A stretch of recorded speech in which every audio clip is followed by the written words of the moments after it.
こんにちは。さて、今回私がなぜこの補助輪を購入したかというと、これから電動一輪車を始める、もしくは始めたい初心者に対して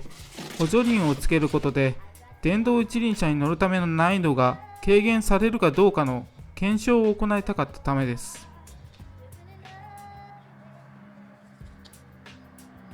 まずは組み立てを行い、S2 本体に取り付けます。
これで本体への取り付けは完了しました。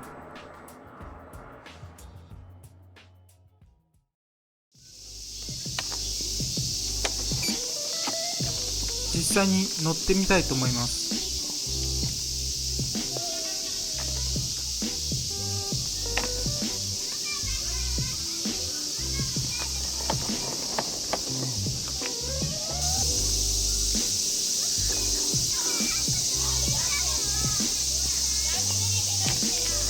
今、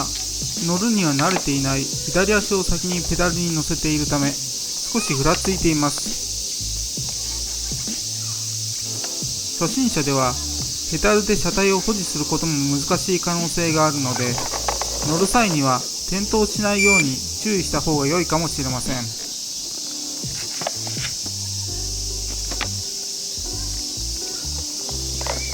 電動一輪車に乗るためには2つの困難を同時に解決してコツをつかむ必要があります。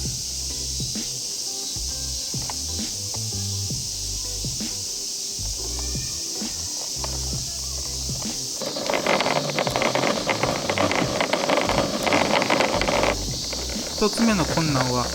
体の上半身の体重移動を行うことで車体が前進することを知ることであり、2つ目の困難は左右にバランスをとり車体を前進させつつ車体を安定させることです。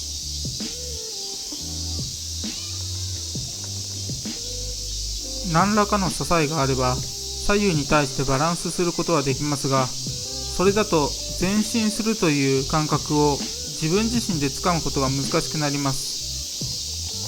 何の補助もない状態で前進する感覚を覚えることが最良ではありますが、それだと左右のバランスにも気を使い、車体を安定させなくてはなりません。この2つの困難を解決することができるのが補助輪です。これを使用することで左右のバランスを安定させて、自陣で前進する感覚を習得することができるようになるのです。今は補助輪付きでカーブすることを試みていますが、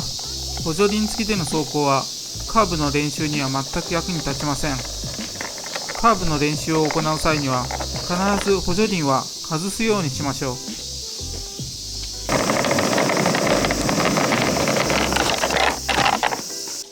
9bot1S2 専用の補助輪のレビューは以上になります。それではまた。